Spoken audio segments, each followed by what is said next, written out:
അവസാനത്തെ ചായ അല്ലേ? പെട്ടെന്നുള്ള യാത്ര ആയതുകൊണ്ട് തനിക്കൊരു ഗിഫ്റ്റ് പോലും വാങ്ങാൻ പറ്റിയില്ല. പിന്നെ ചിലർക്ക് കാശിനും ടൈറ്റായിരുന്നു. അത് ഈ പിള്ളേരുടെ സ്കൂളൊക്കെ തുറക്കുന്നോണ്ട്. പക്ഷേ ഈ ചായയുടെ പൈസ ഞാൻ കൊടുക്കും. മറുത്തൊന്നും പറയരുതേ, അതെങ്കിലും എനിക്ക് ചെയ്തേ പറ്റൂ. പക്ഷെ ഞാനൊരു ഗിഫ്റ്റ് കരുതിയിട്ടുണ്ട്. മനുഷ്യന് മനസ്സിലാവാത്ത വല്ല പുസ്തകവും ഇരിക്കും. ലച്ചു പ്രസിഡന്റിനോട് ചോദിച്ച ആ ചോദ്യം. ആ സ്കൂളിൽ പഠിക്കുന്ന ചില കുട്ടികളെ എനിക്കറിയാം. അവര് പറഞ്ഞതാണ്.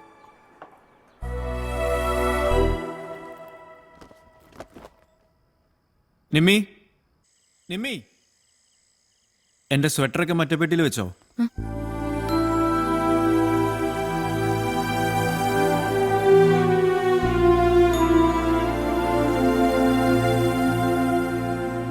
അവിടെ ചെന്നാലും നിനക്ക് അങ്ങനെ ബോറടിച്ചിരിക്കേണ്ടി വരില്ല. സ്ത്രീകൾ ഗ്രൂപ്പായിട്ട് ചെയ്യുന്ന ഒരുപാട് ആക്ടിവിറ്റീസ് ഉണ്ട്. ലച്ചുവിന്റെ ആ ചോദ്യം എന്തായിരുന്നു എന്ന് രാജീവിനറിയോ? അതവൾ അന്ന് എന്നോട് പറഞ്ഞിരുന്നു. നമ്മൾ തമ്മിലുള്ള ഒരു വഴക്കിനിടയിൽ നീ പറഞ്ഞൊരു കമന്റിൽ നിന്നാണ് അവൾക്ക് ചോദ്യം കിട്ടിയത്. തർക്കിക്കുമ്പോൾ നീ പറയാറുള്ള യൂഷ്വൽ കോമഡി തന്നെ.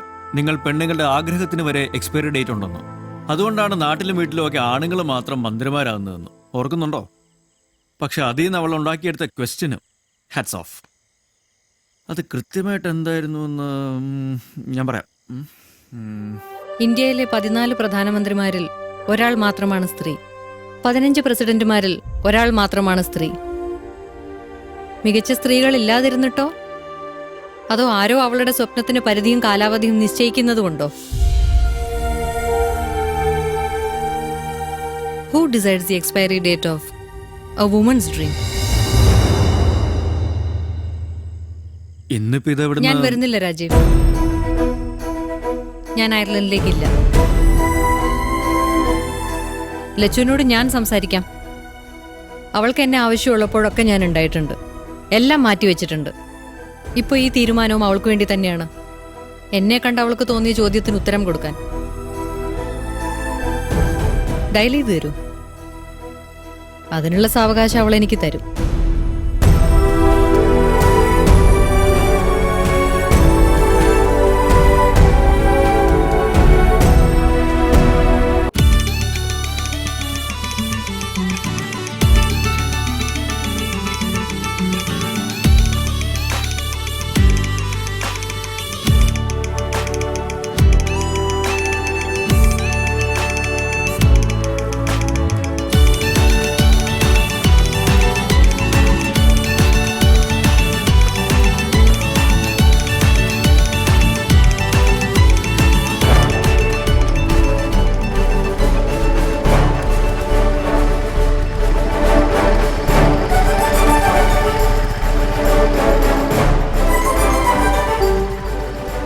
നമ്മുടെ സംസ്ഥാനത്ത് മാത്രമല്ല സർ, രാജ്യം മുഴുവൻ പരീക്ഷിക്കാവുന്ന ഈ പുതിയ ആശയങ്ങൾക്ക് പ്രചോദനമായത് നിരുപമ രാജീവ് എന്ന UD ക്ലർക്കാണ്. കാർഷിക രംഗത്തും ആരോഗ്യരംഗത്തും വലിയ മാറ്റങ്ങൾ ഉണ്ടാക്കാൻ പോകുന്ന മഹത്തായ ഈ സംരംഭങ്ങൾക്ക് നേതൃത്വം നൽകാൻ നിരുപമ രാജീവിനെ തന്നെ ചുമതലപ്പെടുത്തണമെന്ന് ഞാൻ ശുപാർശ ചെയ്യുകയാണ്. അവരെനിക്ക് മുന്നിൽ സമർപ്പിച്ച ഈ റിപ്പോർട്ടാണ് ഭരണപക്ഷ പ്രതിപക്ഷ വ്യത്യാസമില്ലാതെ ഇവിടെ ഇപ്പോൾ അംഗീകരിക്കപ്പെട്ടിരിക്കുന്ന ഈ പദ്ധതികൾക്ക് കാരണമായത്. ഇന്ന് എൻ്റെ അമ്മയുടെ ബർത്ത്ഡേ ആണ്. ഒരുപക്ഷെ കഴിഞ്ഞ 38 വർഷങ്ങളിലെ ഏറ്റവും പ്രധാനപ്പെട്ട ബർത്ത്ഡേ. 2 വർഷം മുമ്പ് ഇതേ പേജിൽ അമ്മയെക്കുറിച്ചുള്ള പരിഹാസങ്ങൾ കണ്ട് ഞാൻ കരഞ്ഞിട്ടുണ്ട്. ഇന്ന് അതേ പേജിൽ അമ്മയുടെ മകളായതിൻ്റെ പേരിൽ ഞാൻ ബഹുമാനിക്കപ്പെടുന്നു. വിഷമില്ലാത്ത ഭക്ഷണം തീന്മേശയിൽ എത്തിച്ചതിന് അമ്മയോട് നന്ദി പറയണമെന്ന് ഒരുപാട് പേർ എന്നെ പറഞ്ഞേൽപ്പിക്കുന്നു. ഭാവിയിൽ ആരെപ്പോലെ ആയി തീരണമെന്ന് ചോദിച്ചാൽ എനിക്കിന്ന് ഒറ്റ ഉത്തരമേ ഉള്ളൂ, നിരുപമ രാജീവിനെ പോലെ. താങ്ക് യു അമ്മ ഫോർ ബീയിങ് മൈ മദർ. ഇന്ന് അമ്മയുടെ ജീവിതത്തിലെ ഏറ്റവും വലിയ ദിവസമാണ്. ഇങ്ങനൊരു ദിവസം ഉണ്ടാവുമെന്ന് ഞാൻ ഒരിക്കലും പ്രതീക്ഷിച്ചതല്ല. ഈ ദിവസത്തെ അമ്മ എങ്ങനെയാണ് ഫേസ് ചെയ്യാൻ പോകുന്നതെന്ന് എനിക്കറിയില്ല. മറ്റേത് ചലഞ്ച് അമ്മ ഏറ്റെടുക്കുമ്പോഴും എനിക്ക് പേടി തോന്നിയിട്ടില്ല. പക്ഷേ ഇന്ന് അമ്മ പരാജയപ്പെട്ടു പോകുമോ എന്നൊരു അനാവശ്യ ഭയം എനിക്ക് തോന്നുന്നു. All my wishes are with her. Because today she is meeting the Honorable President of India.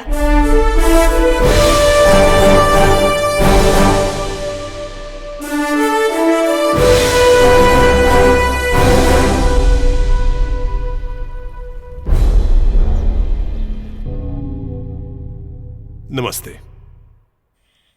നമസ്തേ. ഇന്ന് അമ്മ ഇവിടെ നിൽക്കുന്നത് ഞാൻ ചോദിച്ച ചോദ്യത്തിന്റെ പേരിലല്ല, അതിന്റെ ഉത്തരമായിട്ടാണ്. Excuse me, please. What's that? Sorry, my room key.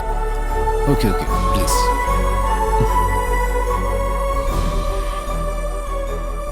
Rajeev, Lakshmi. Welcome.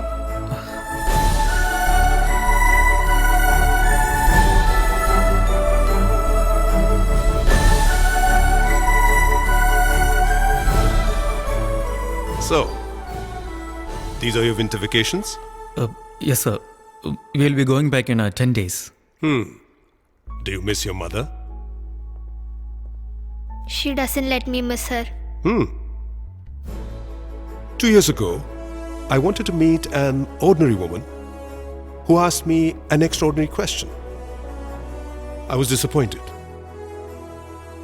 Today I'm meeting the same woman to discuss how to take her vision forward nationally.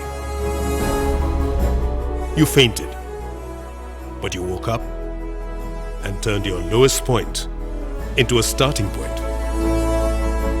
Young man, you should be very proud of your wife.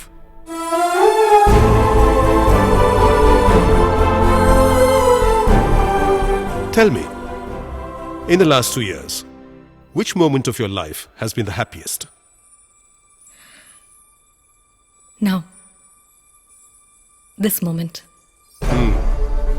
I'm told you've resigned your job at the Revenue Office. Yes. Congratulations.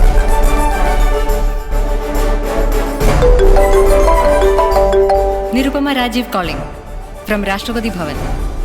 Long journey my dear friend. No, കൊച്ചിയിൽ നിന്ന് വെറും 3 മണിക്കൂർ. അതെനിക്ക് മനസ്സിലാക്കി തരാൻ അന്വേഷിച്ചു വന്നതിന് thanks. ഓ, അങ്ങനൊരു ഫോർമാലിറ്റി ഉണ്ടോ നമുക്കിടയിൽ? ഞാൻ അയർലൻഡിന് പോവുക സൂസൻ. ഒരു 20-day ട്രിപ്പ്. ലച്ചുവിനെ എനിക്ക് യൂറോപ്പ് മുഴുവൻ കാണിക്കണം.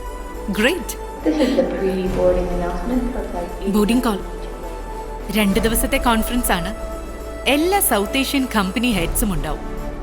ഔട്ട്ഡേറ്റഡ് ചിന്തകൾ മാറ്റിയാലേ ടോപ്പ് കമ്പനീസിന്റെ ലിസ്റ്റിൽ എത്തൂവെന്ന് ഉദാഹരണ സഹിതം ബോധ്യപ്പെടുത്താൻ ഒരു പഴയ UDCയുടെ കഥ ഞാൻ കരുതി വെച്ചിട്ടുണ്ട്. ആ, happy birthday. Thank you. How old are you? It doesn't matter. That's my girl.